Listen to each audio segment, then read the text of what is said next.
Namaskar and a very good afternoon to all of you.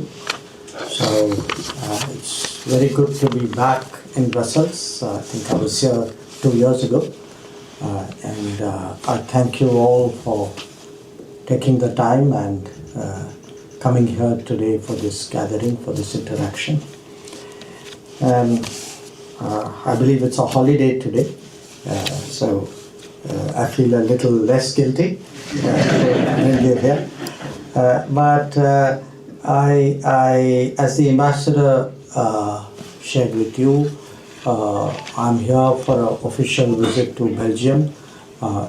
Today, even though it was a holiday, the Deputy Prime Minister and Foreign Minister Maxime Provost met me. We had a meeting, we had lunch together, and tomorrow I hope to meet the leadership of Belgium. And of course, the European Union's leadership, many of the commissioners, and then normally you meet the press and other people, business people. If I were to, in a way, give you a context for what I'm doing, I think all of you living in Belgium, living in a way at, you can say, almost the center of Europe, will understand today that a lot of things are happening in the world, particularly in respect of Europe itself. And there is a much sharper interest in Europe to build ties, stronger ties with India. I think part of it is the direction in which the world is going. There is an increasing sense that, look, all countries, I mean, in a way, what we used to speak about Atmanirbhar Bharat. I think there is also Atmanirbhar Europe now in the making. They realize that, look, many of the problems of Europe have to be addressed by Europe itself, that they have to stand more on their own feet, and therefore they also need more friends. They need stronger relationships with other countries, and I think that's very much kind of a thinking which is driving the process. Now, you all come from different professions, from different walks of life, do your own thing. So I'm sure you don't need me to tell you, what is happening here and what are the possibilities. But certainly, when it comes to Belgium specifically, we can see, I mean, Belgium has always been a major trade partner for India. Our trade is about between $16 to $18 billion every year. But it is also in many ways a gateway into Europe. We've always had a good political understanding. It was one of the earliest countries to establish diplomatic relations with India. So pretty much as soon as we became independent. So politically things have been always smooth for us. But our effort now is really not just be satisfied with what we have, but to intensify our cooperation with different countries, particularly I would say the economic cooperation, the people-to-people linkages. For us, the well-being of the community is an increasingly important factor. I will talk about that separately. So there is really a lot that is happening in our conversation. And just as an example, I would say today that, when we look at today's world, those of you who are in that field, or even if you're not in that field, will understand semiconductors is very important, and Belgium has a very key role with IMEC where that is concerned.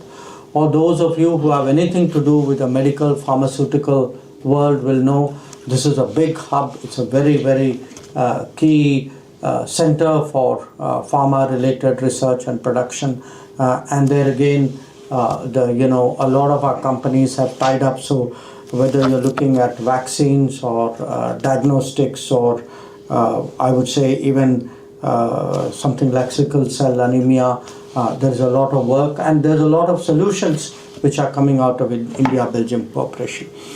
If one were to look a little bit ahead, I think now Belgium will be a very important green hydrogen center. Particularly Antwerp, Bruges will be, I think, an import hub.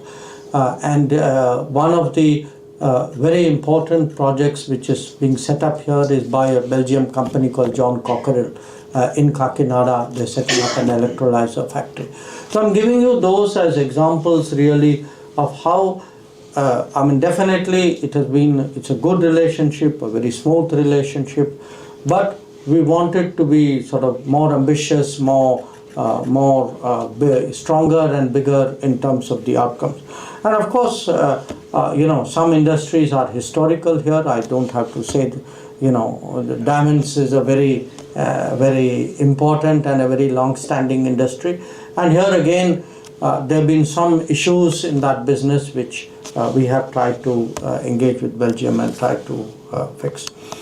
Now, I refer to how we are upgrading our ties because there is one consequence of all of this, and that is actually mobility and talent. That what economics has done, what business has done, is actually create the basis for people to come and go. And I think the steady growth in the Indian community today in Belgium is one outcome of that. And when we look ahead, I am very confident that the that our community here will grow because Europe is increasingly constrained in terms of the talent. The demographics of Europe are such. Now, I know, in this part of the world, there are debates. There are debates about immigration. There are sensitivities on that score. But where Indians are concerned, I think whether it is an Indian student or whether it's an Indian professional or whether it's an Indian business person, I think the fact that we contribute to this society, the fact that for them in many ways this partnership fills a gap or creates a new value proposition for them, I think that is something which is widely recognized, and we definitely feel that stepping back, that you're going to see both a deeper engagement in terms of mobility, because particularly the AI requirements will need more talent, so will the semiconductor needs, so will the research needs. But also we expect to see much more Belgian commitments and EU commitments into India. The global capability centers established by big businesses is also growing.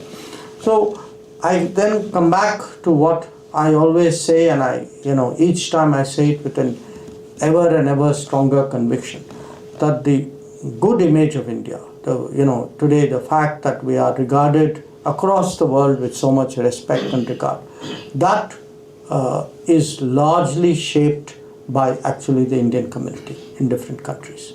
That when people in any society think of India, they certainly have, what they will pick up in social media or television or through their particular experiences, but at the end of the day, they relate it to an Indian that they know. That an Indian in the workplace, an Indian who's the neighbor, an Indian who they have met somewhere. And if that impression is good and strong and productive and contributive, that image of India actually flows from it. And my experience, I have 2 weeks ago, I was in some other European countries. I can tell you at a time when actually immigration is a very controversial subject in Europe, that the image about Indians who live and work in Europe and contribute to Europe is actually exceptionally good. And for us, I want to say, for us as a country, for us as a government, for me as a minister for foreign ministry, this is a huge asset. That it actually creates a certain, I would say, an environment, a groundswell of support. So even when I'll be meeting, for example, tomorrow, a number of European MPs of the European Parliament, that when I talk to them, this overall, you know, the sort of the Indian with the family-centric Indian with a strong work ethic, you know, this is our image, and this is something all of you have really done us proud, and I thank you for it, because I think in many ways that is the the shaper of our reputation here. I also want to share with you something else which happened a few months ago in India, which was we had a delegation from Belgium, led by Her Royal Highness Prince Astrid, and it was a very unusual delegation, because you had a member of the royal family lead a delegation which had almost 150 companies, 6 chambers of commerce, about 20 state-owned enterprises, their representatives, and 9 universities and academic institutions. So the scale of it and the intensity of it was something very exceptional. And I point that out to you because, you know, often we say, you know, relations are good, things are improving, you know, the other country thinks better of us. But just like as I say, if on a holiday, if your counterpart can make time for you, similarly, if you have a delegation of this scale, and it wasn't that they came to Delhi, checked the box and went away. They spent a lot of time in India. You know, they traveled to UP, they traveled to Gujarat, they went around meeting people. And I cite that to you again as an example today of how much more seriously, how much more, positively today India is being taken. So that's really, in a way, what I had to say about the relationship. Of course, things are happening between us and the European Union as well. The main issue there is the free trade agreement negotiation. It will have, in many ways, obviously a very strong economic consequence. So many of you in some way or the other would have an interest in it. I can only say that it is going well. I think we have done more than half the job, perhaps more, you know, maybe half is conservative. And our ministers, trade ministers have been meeting regularly, and we have set ourselves the goal of trying to complete it by the end of the year, and people are making a full effort in that direction. And as and when it happens, I'm sure that it would be a game-changing event for not just for our relations with Belgium, but really for all of Europe. Now, I have in many ways spoken about the changes in our foreign relations, changes in our image, but there is underlying all of that a change in India. And that change, I think, has been very, very strong, very sharp in the last decade. And, you know, as someone who's spent pretty much all his working life in the government, I am, in a way, able to make a very objective judgment, a comparison, in a way. And I would say very candidly, what has really changed is that we have a combination today of both a big vision or ambition for the country, as well as a commitment to do things on the ground. So what is said is not a slogan or just sort of a phrase or just words. Whatever is spelled out, whatever is put before the country or before the world, actually in a very, very practical way, in a very concrete way, it is sought to be translated into something substantial on the ground. And I don't know how often you all travel to India, but I'm pretty sure every time you do, and every time you go back to whichever town or city or village you come from, I'm sure you see some example of it. I mean, the one thing which is common across India is wherever you go across India, something is being built.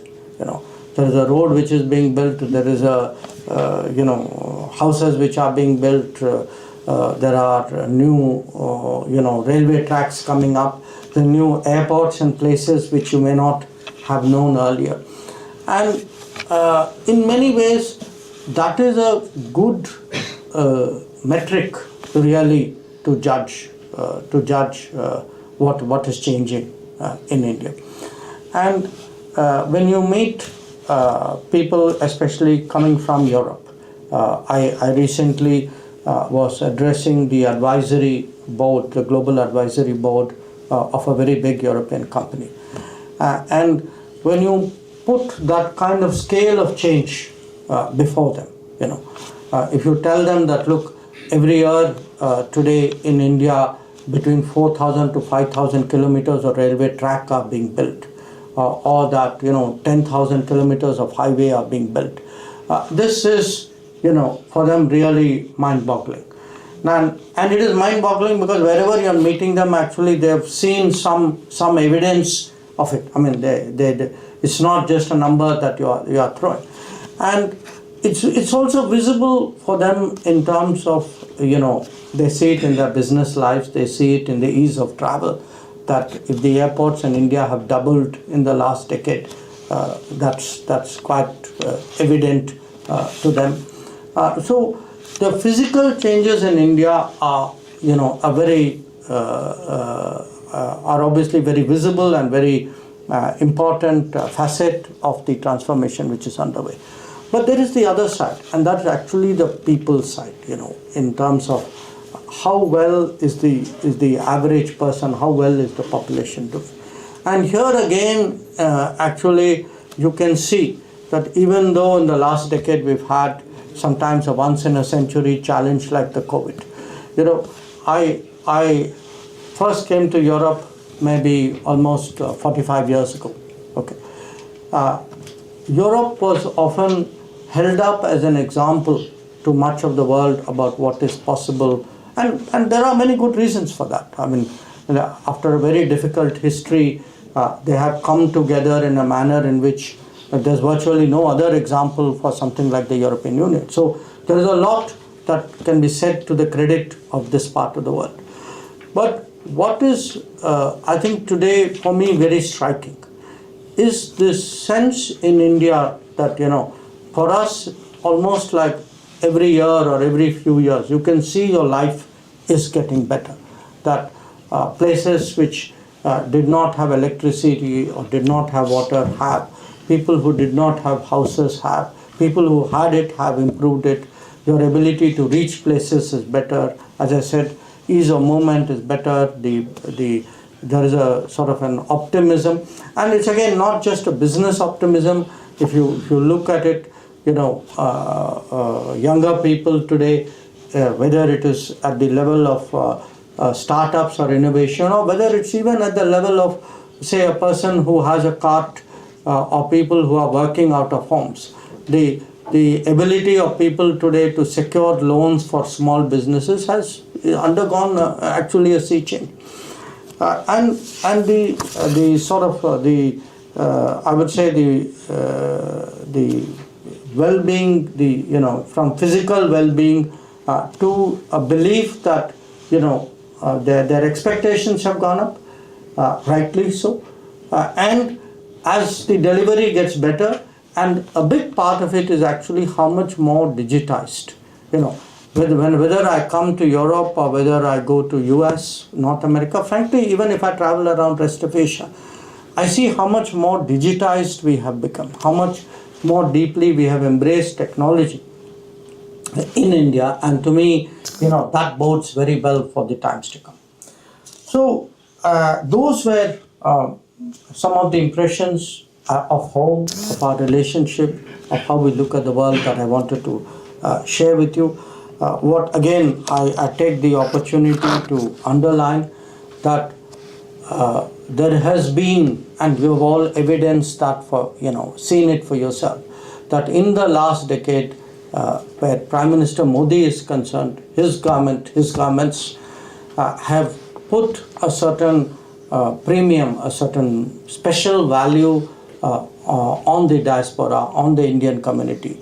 We see you very much as key to our interactions with the world. And a world which will increasingly become a global workplace. That the idea, where there will be demands where people will move increasingly from one society to another. There will be a global workplace and a global workforce, and in many ways you are all the pioneers of that. And also an India whose image is shaped by both the challenges and the contributions it has made. That COVID was a terrible calamity, and people really thought that if there is one country which will find it difficult to cope with it, it would be India.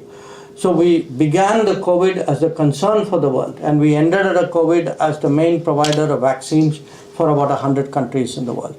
Or you had, again, a challenge like when the war started in Ukraine.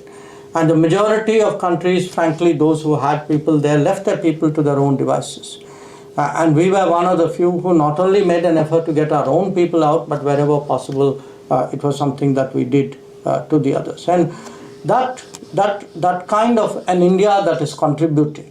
We just had a few months ago a very, very serious earthquake in Myanmar.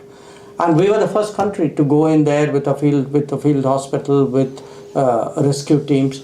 And increasingly in that part of the world, there is that feeling that, look, if there is a crisis, at least India will step up and India will do what it can. Now, having put all these thoughts before you, of course, I do want to share something which I know would be uppermost in your minds as well, which is the Operation Sindoor and the challenge of terrorism that we have just addressed, and which, of course, we'll have to continue addressing. And when I was talking to my Belgian counterpart today, I was telling him I came here along with Prime Minister Modi in 2016, in March of 2016, maybe, I forget it, maybe about a week after there was a terrorist attack in Brussels. And, why I mentioned it is to drive home the point that, look, terrorism is not, a particular country's problem. Don't look at this, because often, the media, which is not always free of bias, tends to present it saying, there is an India-Pakistan issue, or, this is about Kashmir. This is about terrorism. It is about a challenge which I told him, I said, look, it could be me today, it could be you tomorrow, it could be somebody else. What distinguishes this challenge is often in different countries, a group does it, a set of forces. It is very rare to have a country which openly uses it as a state policy. So, and this is something which people in Europe have to understand, because that is not their experience.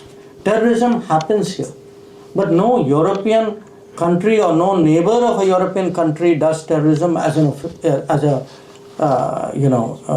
declared policy of their country. And I spent some time trying to make them understand, because it's not always easy for someone in a different environment. Really, when you tell people that, look, this has been going on for decades. In a way, it started from the time of independence, when they sent people who they said, these are tribal raiders who have come into Kashmir, it has nothing to do with us. Of course, it turned out finally, Pakistani army was very firmly embedded among them. And the point is that it is a challenge, which is something which has targeted us more than it has any other country in contemporary times. And in fact, some years after the Brussels attack happened, I happened to meet the air, an air hostess was very, very badly injured here. And her name was Nidhi Chapekar. And she's written a book called Unbroken. And it's about, how her own journey, how she faced it, how she recovered from it. Now, we have faced the challenge of terrorism. We are, of course, unbroken, but we are more than unbroken. We are very determined. And this time, we wanted to send that message, saying enough is enough. So, to understand what we did, the focus of Operation Sindoor was to hit Muridke and to hit Bhavalpur, because these were the two most prominent, open, declared, notorious centers of terrorism in Pakistan. And for decades, from these two places, people have set out, this is where it was planned, this is where it was organized, this is where it was financed, this is where it was justified. From here, people came out to do bad things in India. In the past, we have suffered, we have absorbed it, we have reacted to it. But even when really big, incidents happened or attacks happened, like Mumbai in 2008, often, obviously there was strong reaction in our country, but somewhere it stopped there. That the same Muridke was where Mumbai was planned. So the same Bhavalpur was where many other actions in India were planned. So this time around, we were very determined to send the message saying, look, this is it, and this time we are coming after you. And we are coming after you wherever you are. Just because you are 300 kilometers inside Pakistan doesn't mean you have impunity. That we will find a way of coming there and getting you. And that is the message of Operation Sindoor. And what is important, because I'm sure there will be some curiosity, people will ask you, saying something happened in your country or in your region. I think it's important for any of you, if the issue comes up, is really to project this or to explain it in terms of a country that has been subjected for so long to so much terrorism, that this time we felt that we had to hit the centers from which this came. So we believe that that message has gone through. In fact, as you would all know, within half an hour of Operation Sindoor started, we had hit the 9 key sites, including Bhavalpur and Muridke. And we, eventually, after 4 days of conflict, we basically disabled all the key Pakistani air bases, so that finally they sent us a message saying they are willing to stop the firing and would like to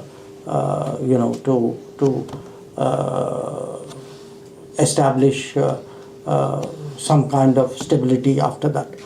So for me, what is encouraging is, one, the fact that we took the decision. As I said, we are not just unbroken, we are very determined.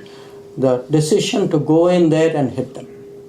And to say thereafter, when Prime Minister Modi says Operation in Sindoor is not over, there's a clear message there saying we reserve the right to go after terrorists anytime, anywhere, if they have done harm to our people.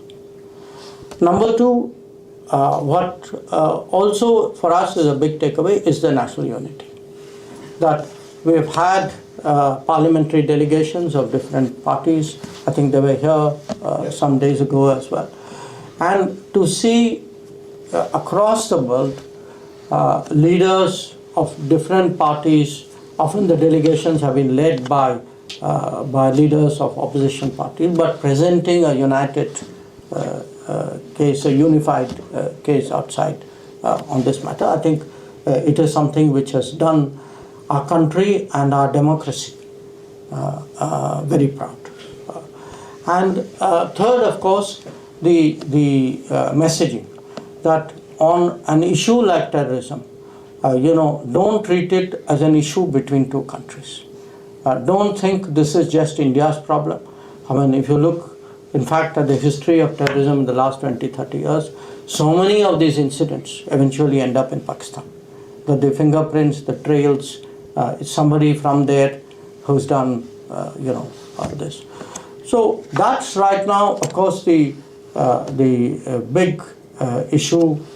I felt it was important. I shared those the thought process behind what we set out to do, and I'm sure in your own way, if this issue comes up with your colleagues or with your friends and neighbors and with people in Belgium, you will also find a way of handling it.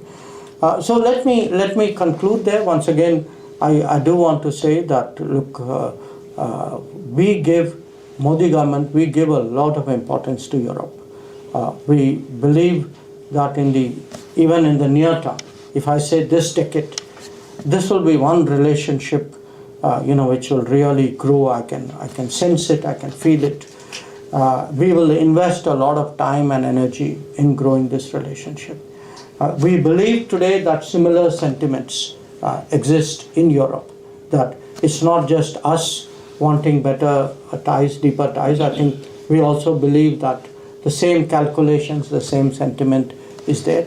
And in all of this, we do believe that the people-to-people side, the contribution of the community, the bridge that you provide, often the explanations and the understanding that you contribute to people here, I think that is of great importance.